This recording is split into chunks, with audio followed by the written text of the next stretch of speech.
Hello students, welcome back to PSC NIS. आज की इस वीडियो में हम डिस्कस करने वाले हैं 12th एनआईएस डाटा एंट्री, जिसका कोड है 336। उसके मोस्ट इंपॉर्टेंट क्वेश्चन आंसर्स जो कि एग्जाम के पॉइंट ऑफ व्यू से काफ़ी इंपॉर्टेंट हैं, मल्टीपल टाइम रिपीटेड क्वेश्चंस हैं।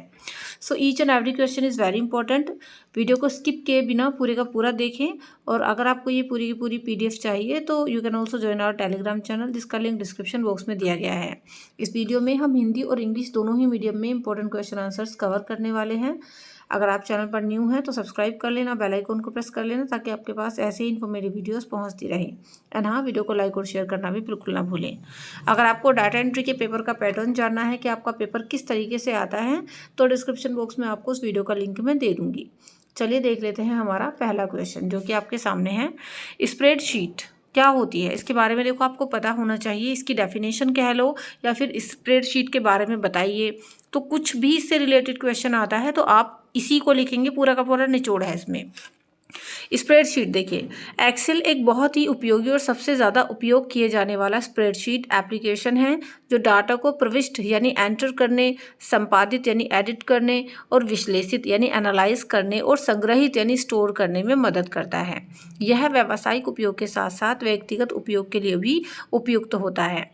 आप एक्सेल का उपयोग करके अंकगणितीय कार्य जैसे कि जोड़ना, घटाना, गुणा करना और भाग देना, ये सब भी कर सकते हैं। इन कामों को भी किया जा सकता है। और साधारण वित्तीय, अंकगणितीय और सांख्यिकीय यानी आंकड़ों से संबंधित सूत्रों यानी फॉर्मूलाज, इनका उपयोग आप कर सकते हैं।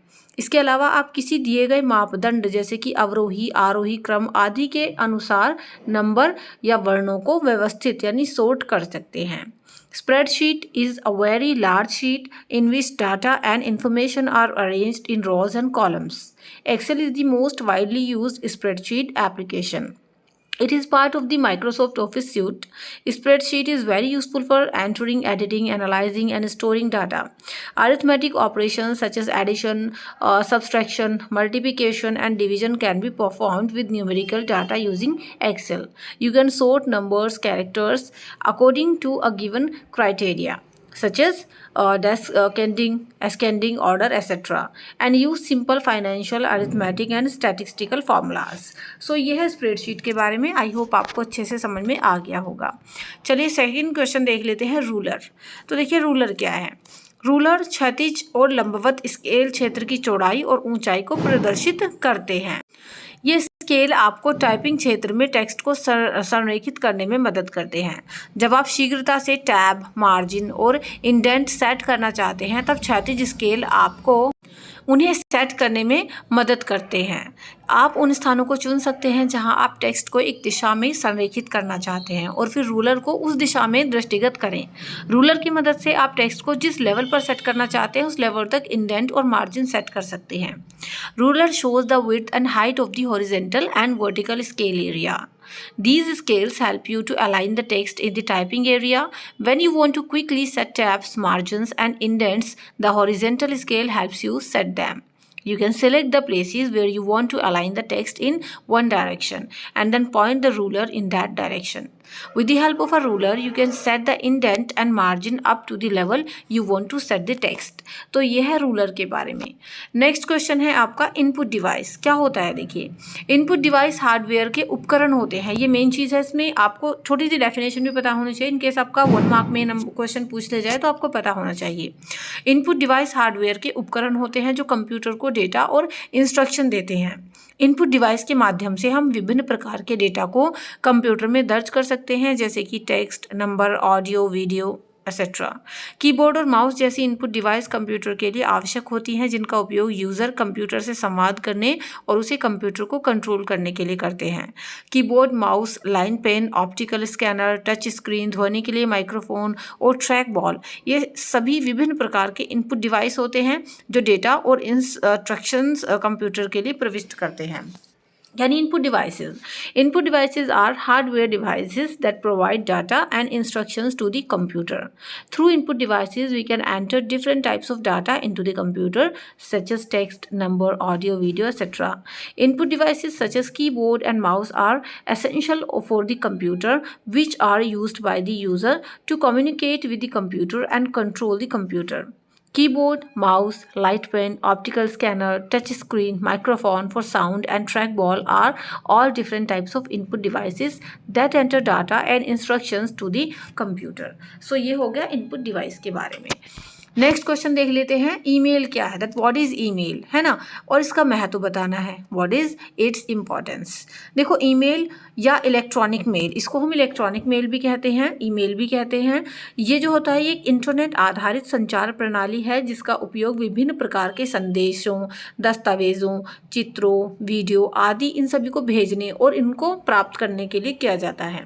ईमेल का महत्व बहुत ज़्यादा है क्योंकि यह आधुनिक संचार प्रणाली में सबसे लोकप्रिय है, सबसे फेमस है और व्यापक रूप से उपयोग किए जाने वाला ये तरीका है. ठीक है, इसके माध्यम से हम क्या करते हैं, दस्तावेजों को भेजते हैं, डॉक्यूमेंट्स भेजते हैं, चित्र भेजते हैं, है ना, पिक्चर्स भेजते हैं, वीडियो, इन सभी चीज़ों को हम भेज सकते हैं और मंगवा सकते हैं.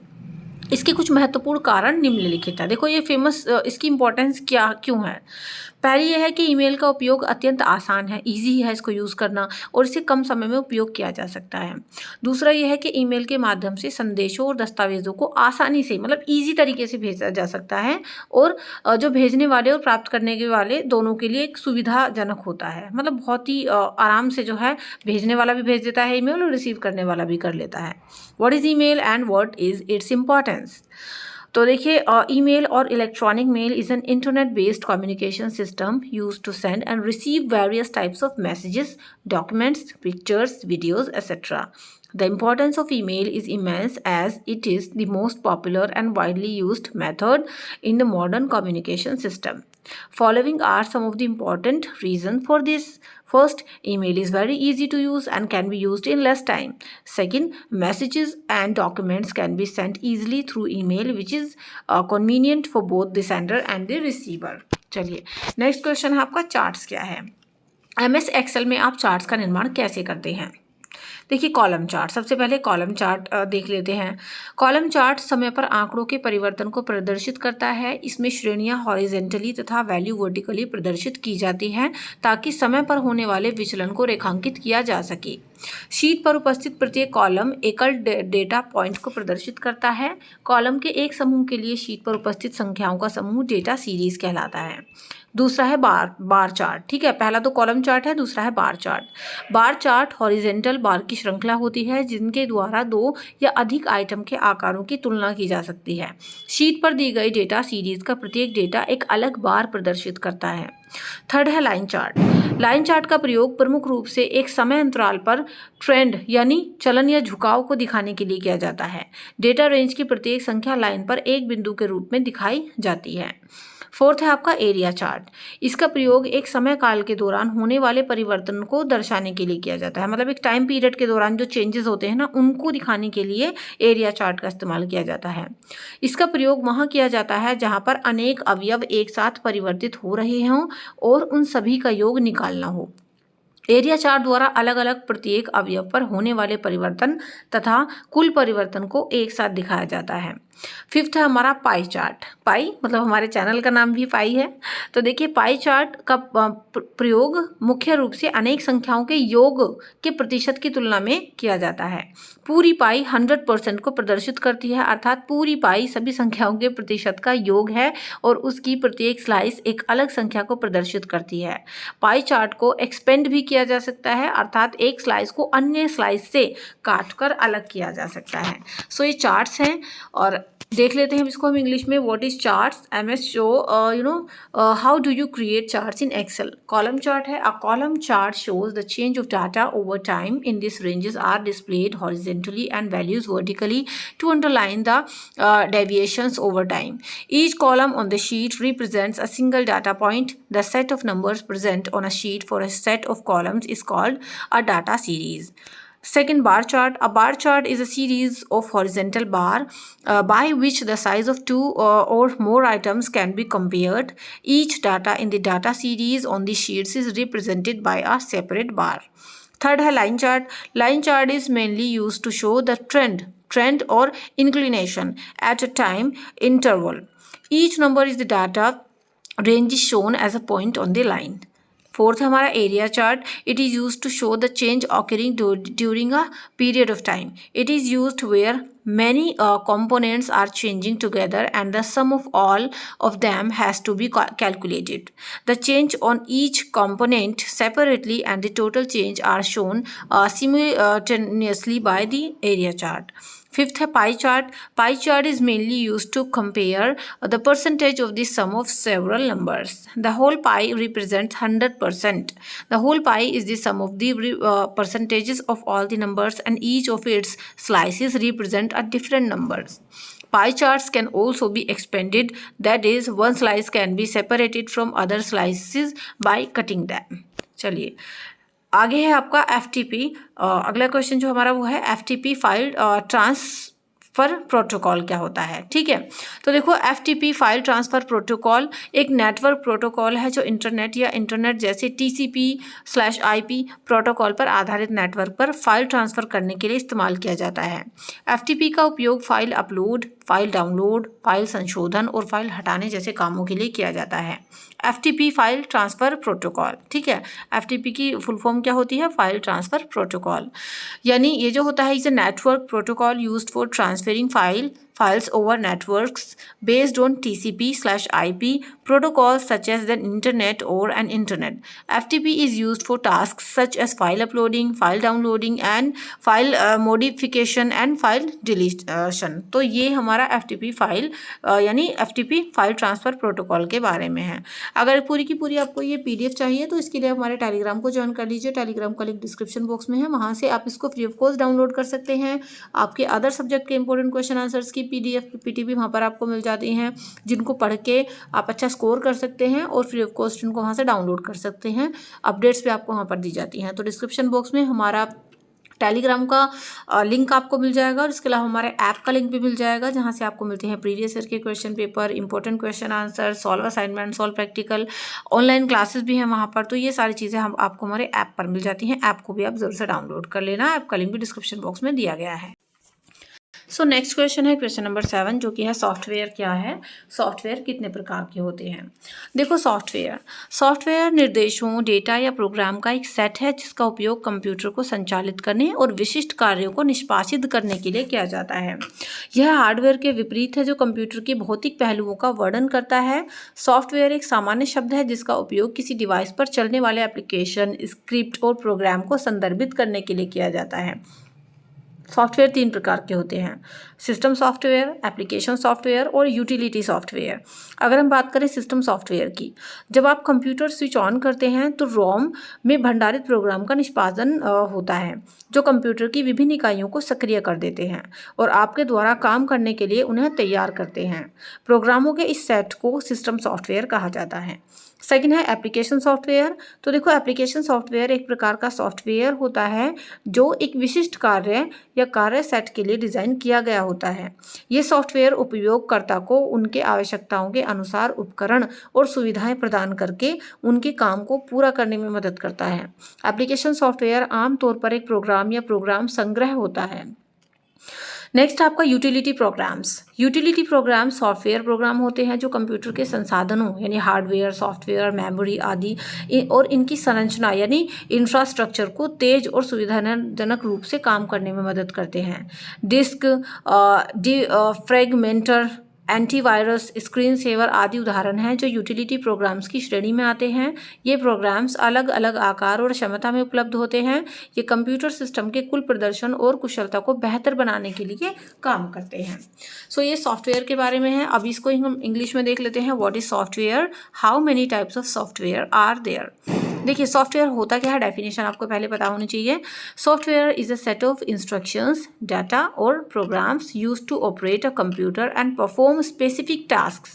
This is in contrast to hardware, which describes the physical aspects of computer. Software is a general term used to refer to applications, scripts, and programs that run on a device. There are 3 types of software: system software, application software and utility software.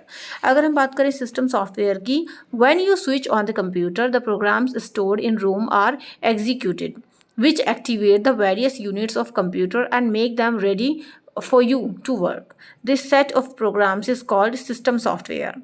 Second, application software. Application software is a type of software designed for a specific task or set of tasks. This software helps the user to complete their work by providing tools and features specific to their needs. Application software is generally a program or a collection of programs. Utility software. Utilities programs are software programs that help to optimize and enhance the computer's resources like hardware, software, memory, etc. and its infrastructure. Example of utility programs include defragmented, a mentor, antivirus, screensaver, etc. These programs come in different sizes and capacities. They work to improve the overall performance and efficiency of the computer system. So ये हमने software की definition देखी है और कितने type के software होते हैं वो देखिए, उनके बारे में भी जाना है. Now let's see question number 8 जो कि है आपका बॉर्डर और शेडिंग क्या है. है ना, what is border and shading. Paragraph के किसी भी और बॉर्डर जोड़ सकते हैं और आप बैकग्राउंड शेडिंग भी डाल सकते हैं. आप साधारण टेक्स्ट और तालिका के सेलों यानी टेबल सेल्स में दिए गए पैराग्राफ्स और फ्रेम में भी बॉर्डर और शेडिंग जोड़ सकते हैं. होम पैराग्राफ सब टास्क मेन्यू चुनें और बॉर्डर और शेडिंग सब मेन्यू प्रदर्शित करने के लिए बटन पर आपको क्लिक करना है. बॉर्डर्स और शेडिंग यानी जो साइड में मतलब पेज के बॉर्डर्स और शेडिंग जो आपको बनाने हैं, डायलॉग बॉक्स प्रदर्शित होता है. बॉर्डर का चयन करने के लिए बॉर्डर टैब का चयन करने के बाद उपयुक्त बॉर्डर बॉक्स पर क्लिक करें. अप्लाई टू ड्रॉप डाउन सब मेन्यू के अंतर्गत पैराग्राफ चुनें और ओके पर क्लिक कर दें. है ना, देखिए border and shading. You can add border on any side of the program paragraph and you can also add background shading. You can also add borders and shading to paragraphs and frames within simple text and table cells. Choose the home paragraph subtask menu and click the button to display the borders and shading submenu. The borders and shading dialog box is displayed. To select a border, click the appropriate border box. Then under the apply to drop down submenu, select paragraph, click OK, then select the border tab. चलिए next question देख लेते हैं जो कि HTTP क्या है, यानी what is HTTP. देखिए HTTP का विस्तारित नाम है हाइपर टेक्स्ट ट्रांसफ़र प्रोटोकॉल. इसकी फुल फॉर्म होती है ये, यानी हाइपर टेक्स्ट ट्रांसफ़र प्रोटोकॉल यानी HTTP, जो एक एप्लीकेशन प्रोटोकॉल है. HTTP का मुख्य उद्देश्य क्या होता है? विस्तार, सहयोग और हाइपर मीडिया सूचना प्रणाली के लिए एक एप्लीकेशन प्रोटोकॉल प्रदान करना है. HTTP मुख्य रूप से वर्ल्ड वाइड वेब के लिए डेटा ट्रांसफ़र के लिए प्राथमिक आधार के रूप में उपयोग किया जाता है. हाइपर टेक्स्ट संरचना टेक्स्ट के नोड के बीच हाइपर लिंक का उपयोग करती है. हाइपर टेक्स्ट मार्कअप लैंग्वेज यानी HTML एक भाषा है जो वेब दस्तावेज लिखने के लिए कुछ महत्वपूर्ण शब्दों का उपयोग करती है. इन टैगों का उपयोग वेब पेज लिखने के लिए किया जाता है. HTML वेब पेज की संरचना बनाने में मदद करता है जिसमें टेक्स्ट, छवियां, वीडियो और अन्य मल्टीमीडिया तत्व शामिल होते हैं. The expanded name of HTTP is Hypertext Transfer Protocol, which is an application protocol. The main purpose of HTTP is to provide an application protocol for expansion, cooperation, and hypermedia information system. HTTP is mainly used as the primary basis for data transfer for the World Wide Web. Hypertext structure uses hyperlinks between nodes of text. Hypertext markup language HTML is a language that uses some important words called text to write web documents. These texts are used to write web pages. HTML helps to create the structure of web pages which include text, images, videos and other multimedia elements. चलिए next question देख लेते हैं जो कि है save as, है ना, और सेव एज वेब पेज. इन दोनों को डिफाइन करिए, इन दोनों की डेफिनेशन दीजिए. सेव एज क्या होता है? मेन्यू बार पर ऑफिस बटन सेव एज का चयन करके प्रेजेंटेशन को सेव किया जा सकता है. सेव करना मतलब वही है, सिंपल सी बात, सेव एज वेब पेज. अगर आप पावर पॉइंट प्रेजेंटेशन को इंटरनेट पर पोस्ट करना चाहते हैं तो आपको उन्हें वेब पेज के रूप में सेव करना चाहिए ताकि आपकी वेबसाइट दिखने वाले लोग उसे प्रेजेंटेशन को देख सकें. भले ही उनके कंप्यूटर में पावर पॉइंट इंस्टॉल ना हो फिर भी वो देख सकेंगे. ऑफिस सेव एज का चयन करें और ड्रॉप डाउन मेन्यू से वेब पेज कमांड का चयन करें. Look in drop down menu से नेटवर्क पर अपने वेब पेज की डायरेक्टरी और फाइल नाम बॉक्स से फाइल की जो है नाम का चयन करना है आपको। प्रेजेंटेशन को वेब फॉर्मेट में सेव करने के लिए सेव पर क्लिक करें। देखिए, save as presentation can be saved by selecting the save as option from the office button on the menu bar and save as web page. If you want to post PowerPoint presentation on the internet, you should save them as web pages so that people who visit your website can view the presentation even if they don't have PowerPoint installed on their computer. Select the office button and choose the web page command from the drop down menu. Look for. Select the directory for your web page on the network from the drop down menu and select the file name for the file from the box. Click on save to save the presentation in web format. चलिए अभी हम लोग देख लेते हैं next question, जो कि है फॉर्मेट पेंटर को परिभाषित करिए, यानी डिफाइन फॉर्मेट पेंटर। देखिए, फॉर्मेट पेंटर क्या होता है? फॉर्मेट पेंटर टेक्स्ट को फॉर्मेट करने का एक आसान तरीका है जो क्लिपबोर्ड सब टास्क मेन्यू के अंतर्गत होम टैब पर स्थित होता है। उदाहरण के लिए, यदि आपने एक पैराग्राफ के शीर्षक को किसी फॉन्ट, फेस, आकार और शैली में फॉर्मेट किया है, तो आप किसी दूसरे शीर्षक को भी समान रूप से फॉर्मेट करना चाहते हैं, तो आपको नए शीर्षक में प्रत्येक गुण मैन्युअल रूप से डालने की ज़रूरत नहीं होगी। Format Painter. Format Painter is an easy way to format text located and on the home tab under the clipboard subtask menu. For example, if you have formatted a heading of a paragraph with a certain font face, size and style, and you want to format another heading in the same way, you do not need to manually enter each property into the new heading. Next question है हमारा, computer क्या है? What is computer? बहुत ही basic सा question है और कई बार exams में आपसे ये पूछ लिया जाता है। सो यहाँ पर बेसिकली आपको कंप्यूटर की डेफिनेशन देनी है। देखिए, कंप्यूटर एक ऐसा उपकरण है जो डेटा को अर्थपूर्ण जानकारी में परिवर्तित करता है। डेटा कुछ भी हो सकता है, जैसे कि विभिन्न विषयों में प्राप्त संख्याएं। उदाहरण के लिए, यह कक्षा के सभी छात्रों के नाम, आयु, लिंग, वजन, ऊंचाई और अन्य वितरण भी हो सकता है। तो कंप्यूटर की क्षमताओं को इस संदर्भ में भी परिभाषित किया जा सकता है कि यह कौन से कार्य कर सकता है, यानी कंप्यूटर क्या कर सकता है, तो उसकी परिभाषा में हम ये भी जान सकते हैं। कंप्यूटर की डेफिनेशन में ये भी आता है कि कंप्यूटर कर क्या सकता है। एक कंप्यूटर डेटा को स्वीकार कर सकता है, डेटा को स्टोर कर सकता है, वांछित तरीके से डेटा को प्रोसेस कर सकता है और ज़रूरत पड़ने पर स्टोर किए गए डाटा को फिर से प्राप्त कर सकता है और परिणामों को वांछित स्वरूपों में भी प्रिंट भी कर सकता है। तो कंप्यूटर के सारे काम भी हैं, कंप्यूटर की डेफिनेशन भी है, ठीक है। A computer is a device that converts data into meaningful information. ये यानी कंप्यूटर एक ऐसी डिवाइस है जो डाटा को मीनिंगफुल इन्फॉर्मेशन में कन्वर्ट करता है। Data can be anything such as numbers obtaining in various subjects. It can also be the names, age, gender, weight, height and other details of all students in a class. For example, the capabilities of a computer can also be defined in the context of what task it can perform. A computer can accept data, store data, process data in desired way, retrieve stored data when needed, and print the results in desired formats. तो ये computer की है definition. Now let's see the next question, जिसकी ओर बढ़ने से पहले मैं आपको फिर से रिमाइंड करा दूं स्टूडेंट्स कि ये अगर पूरी की पूरी पीपीटी आपको चाहिए तो हमारे टेलीग्राम को ज्वाइन कर सकते हैं। टेलीग्राम का लिंक आपको डिस्क्रिप्शन बॉक्स में इसी वीडियो के मिल जाएगा। सो अभी हमने कंप्यूटर की डेफिनेशन देखी थी, अब हम देखते हैं कंप्यूटर की मुख्य विशेषताएं क्या हैं, यानी state the main features of computer. देखिए, कंप्यूटर की जो मुख्य विशेषताएं हैं उन्हें हम शॉर्ट में देख लेते हैं। पहली चीज़, इसकी गति बहुत तेज़ होती है, कंप्यूटर की उच्च गति होती है। इसके अलावा परिशुद्धता, यानी इसमें जो है प्रेसिजन होता है, परिशुद्ध होती हैं इसकी जो है। इसके अलावा बुद्धिमत्तापूर्वक कार्यों की संपन्नता, यानी जितने भी कामों को ये करता है काफ़ी मतलब बुद्धि होती भी है कंप्यूटर, हम कह सकते हैं, बुद्धि ही कह लो उस चीज़ को।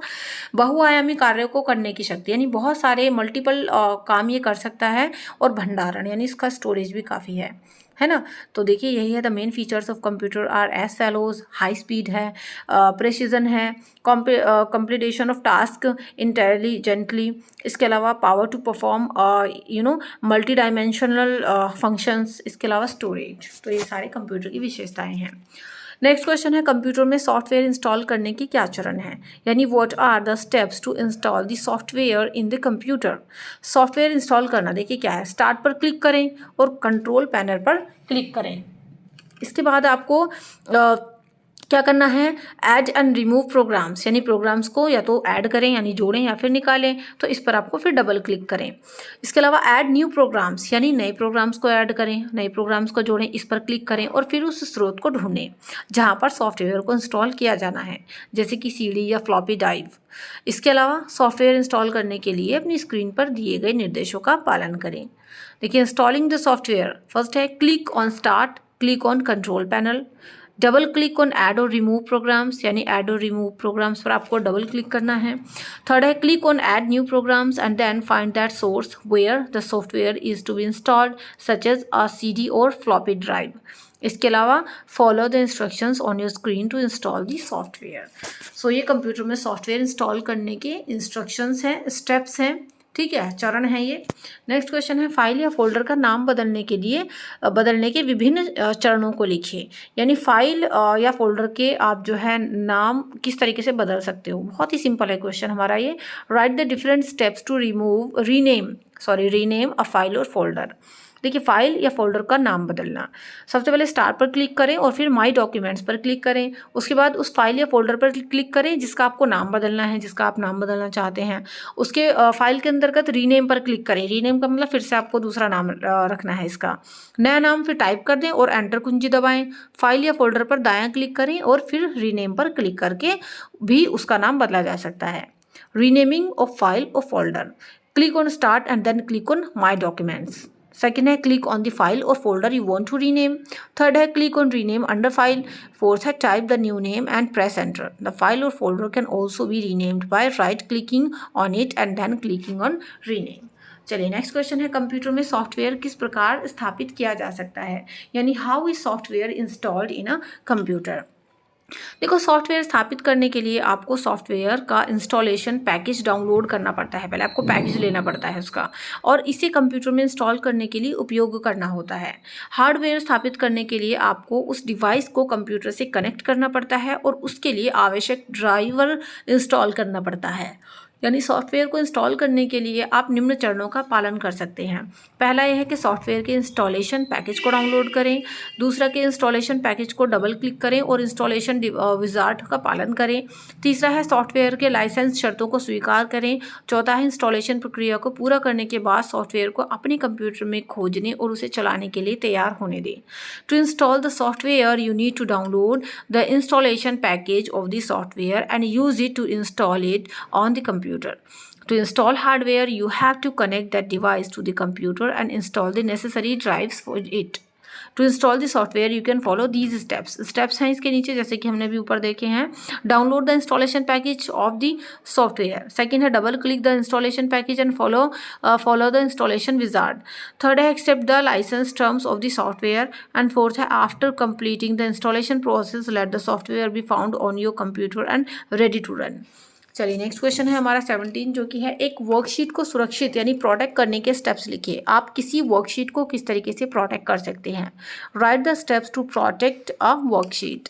वर्कशीट संरक्षित करने के लिए निम्नलिखित चरणों का प्रयोग करें। पहला है होम टैब चुनें। दूसरा है सेल्स समूह में फॉर्मेट पर क्लिक करें। तीसरा है ड्रॉप डाउन मेन्यू से प्रोटेक्ट शीट चुनें। प्रोटेक्ट शीट डायलॉग बॉक्स प्रकट होगा। शीट को सुरक्षित करने के लिए पासवर्ड प्रविष्ट करें। कन्फर्म पासवर्ड डायलॉग बॉक्स में उसी पासवर्ड को फिर से एंटर करें। Use the following steps to save the worksheet. First है select the home tab. Second है click on format in the cells group. Third है select protect sheet from the drop down menu. The protect sheet dialog box will appear.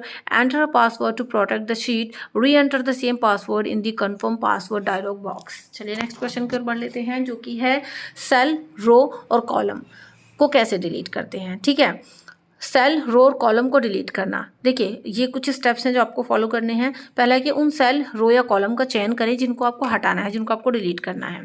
इसके अलावा home tab पर cell समूह में निम्न में से एक काम करें। पहला ये है हमारा, चयनित सेल को हटाने के लिए डिलीट के साथ में बने एरो पर क्लिक करें और फिर डिलीट सेल पर क्लिक करें। बी है, चयनित रो को हटाने के लिए डिलीट के साथ में बने एरो पर क्लिक करें और फिर डिलीट शीट से पर क्लिक करें। सी है चयनित कॉलम को हटाने के लिए डिलीट के साथ में बने ऐसे पर क्लिक करें और फिर डिलीट सेट कॉलम पर क्लिक करें। थर्ड है आपका देखिए पॉइंट, यदि आप एक सेल या सेल की रेंज को हटा रहे हैं तो डिलीट डायलॉग बॉक्स में shift cells left shift cells up entire row या एंटायर कॉलम पर क्लिक करें। सो ये स्टेप्स हैं और इन्हीं को इंग्लिश में देख लेते हैं। How to delete a cell, row and column. देखिए delete cell, row and column. First, select the cells, rows or columns you want to delete. Second, on the Home tab in the Sales group, do one of the following. A. To delete the selected cells, click the arrow next to delete and then click delete cells. B. To delete selected rows, click the arrow next to delete and then click delete from sheet. C. To delete the selected column, click on delete next to it and then click on delete cell column. Third point है, if you are deleting a single cell or a range of cells in the delete dialog box, click shift cells left, shift cells up, entire row और entire column. चलिए next question है, power point की किन्हीं 3 विशेषताओं का वर्णन करें, यानी describe any 3 features of power point. Power point की 3 मुख्य विशेषताएं निम्न प्रकार हैं। पहली है कि पावर पॉइंट आपको प्रेजेंटेशन बनाने के कई तरीके प्रदान करता है। दूसरी है कि स्लाइड का निर्माण करना आपके सभी कार्यों का मूल है जो आप पावर पॉइंट में करते हैं। स्लाइड की श्रृंखला के साथ आपको अपने विचार मिल सकते हैं। तीसरा है कि टेक्स्ट जोड़ने से आपको अपने विचारों को शब्दों में व्यक्त करने में सहायता मिलती है। The 3 main features of PowerPoint are as follows. First, PowerPoint provides you many ways to create presentations. Second, creating slides is the core of everything you do in PowerPoint. Of slide you may get your ideas with the series. Third, adding text helps you express your ideas in words. चलिए next question है, internet के अनुप्रयोग क्या हैं, यानी what are the applications of internet. Important question है, ये भी आपका मल्टीपल टाइम रिपीटेड है, इसको भी आप अच्छे से प्रिपेयर करना। इंटरनेट के अनुप्रयोग, इंटरनेट की मदद से आप निम्न कर सकते हैं। देखिए पहला, ये कुछ चीज़ें हैं जो आप कर सकते हैं, जैसे कि ईमेल क्या होता है, इलेक्ट्रॉनिक मेल का उपयोग कर संदेशों का आप आदान प्रदान कर सकते हैं। ठीक है, इंटरनेट के अनुप्रयोग है ये भी एक। इसके अलावा आप क्या कर सकते हैं, सॉफ्टवेयर तथा फाइलों को स्थानांतरण यानी ट्रांसफ़र कर सकते हैं। वेब पर किसी भी विषय पर जानकारी को ब्राउज़ करना। इंटरनेट से जुड़े अन्य लोगों के साथ आप चैट कर सकते हैं, संवाद कर सकते हैं। इसके अलावा सरकार, व्यक्तियों और संगठनों के डाटाबेस की खोज करना। प्रमुख समाचार पत्रों में उपलब्ध खबर पढ़ना। दूर के स्थानों से एनिमेशन और चित्र फाइलें भेजना या फिर प्राप्त करना, ये भी आप मंगवा सकते हैं, सेंड कर सकते हैं किसी को। अपनी कंपनी के उत्पादों और सेवाओं की जानकारी के बारे में साइट की स्थापना करना, आप अपनी साइट भी बना सकते हैं। Internet application, with the help of internet you can do the following. First, to exchange messages using email यानी इलेक्ट्रॉनिक मेल। सेकेंड है transferring software and files. Third है ब्राउज इन्फॉर्मेशन और any topic on the web to do. Fourth है आपका to communicate यानी chat with other people connected to the internet. Fifth है database of government, individuals and organization discover. आपका six है कि reading news available in major newspapers. Seventh है sending और receiving animation and pictures files from remote locations. And eighth है आपका establishing a site regarding information about your companies products and services. So ये सभी internet के अनुप्रयोग हैं। Video में अंत तक बने रहने के लिए थैंक यू सो मच। अगर आपको वीडियो पसंद आई हो सो वीडियो को लाइक, शेयर और हमारे चैनल को सब्सक्राइब करना बिल्कुल ना भूलें। ये पूरी की पूरी PDF मैं टेलीग्राम पर शेयर कर दूंगी, जिसका लिंक आपको डिस्क्रिप्शन बॉक्स में मिल जाएगा। इसके अलावा डाटा एंट्री का पेपर कैसा आएगा वो वीडियो का लिंक भी मैं डिस्क्रिप्शन बॉक्स में दे दूंगी। अगर आपको इंपॉर्टेंट क्वेश्चन आंसर चाहिए, प्रीवियस ईयर के क्वेश्चन पेपर चाहिए या फिर किसी कोर्स में एनरोल करना चाहते हो, तो इन सभी चीज़ों का सोल्यूशन आपको हमारे ऐप पर मिल जाता है। ऐप का नाम है PSC पाई स्टडी सर्कल, जिसको आप गूगल प्ले स्टोर से भी डाउनलोड कर सकते हैं। अदरवाइज उसका लिंक डिस्क्रिप्शन बॉक्स में है, उसको भी ज़रूर से आप डाउनलोड करें और फ़ायदा उठाएं। अगर आपके पास इंग्लिश सब्जेक्ट है तो इंग्लिश के लिए मेरा दूसरा चैनल है which name is learn English by Tabassum, उसका लिंक भी मैं डिस्क्रिप्शन बॉक्स में आपको दे दूंगी। तो चलिए, do like, share, comment and subscribe. See you in the next video. Till then keep studying in Pi Study. Thank you so much and goodbye.